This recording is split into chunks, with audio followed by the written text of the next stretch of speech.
All right, well, good morning, everyone, and welcome to the Elon Musk Chainsaw Massacre. Except for this remake of a classic is terrible because it's hurting real people, and its lead character, Mr. Musk, hasn't shown up in front of this committee or Congress at all. We also, of course, call this the Subcommittee on DOGE, or Project 2025, as we'll see here during the Q&A.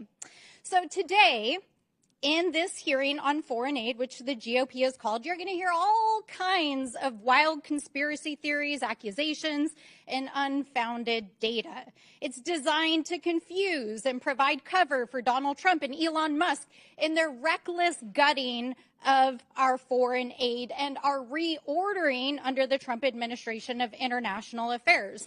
But before we dive into the details, I want to zoom out and provide some critical context here about why this is happening.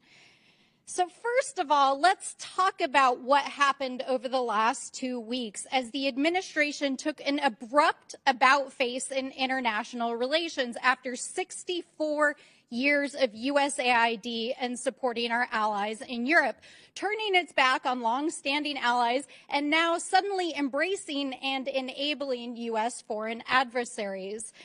Let's do a little oversight here. Last week, the administration shocked the world as the vice president took to the global stage and addressed European leaders and informed them that the Trump administration believes that the greatest threat to Europe is not the autocratic leader who invaded our Western ally 3 years ago and committed war crimes and atrocities against the Ukrainian people and threatened Western democracy, but instead the VP said it was, quote, a threat from within.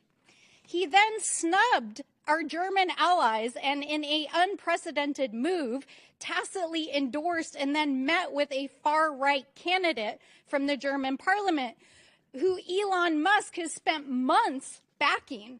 This is a party that is so extreme that even conservatives in Germany will not form a government with them.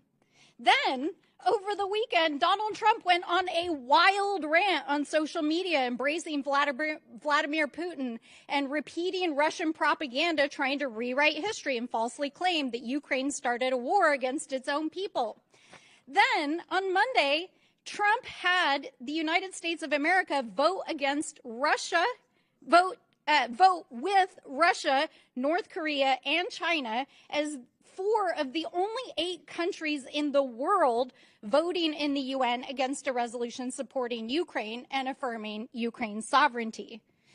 When you think about what this means in the context of American history, it's truly astonishing.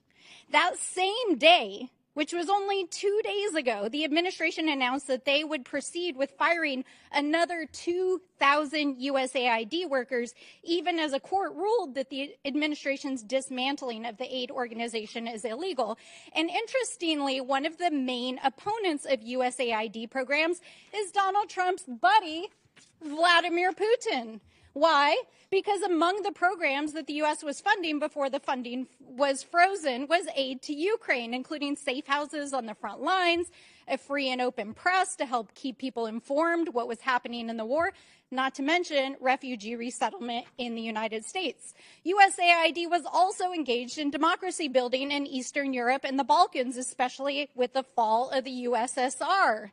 Of course, Mr. Putin didn't like that either. And these investments have been totally decimated over the last several weeks.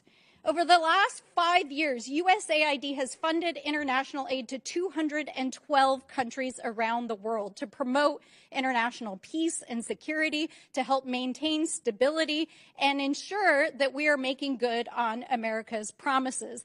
These investments are a fraction of the cost of weapons and defense, and the U.S. in the process is able to help promote national security, stop global pandemics, prevent hunger and mass migrations, and make the world and the United States a safer place.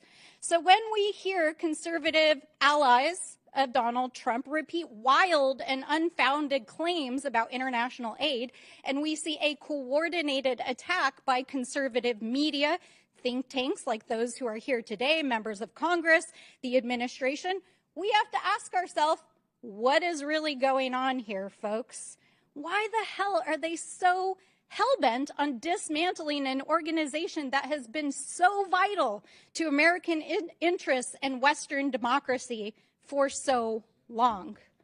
Over the last several days, they have fired thousands of federal employees. It really does make you wonder, doesn't it? And by the way, while they've been doing that, China has actually moved in already to places in South Asia that had their funding cut and is beginning to replace American diplomacy and aid in those places.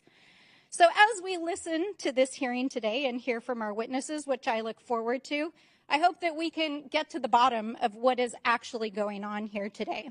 And with that, I look forward to hearing the testimony. January 24th, Secretary of State Marco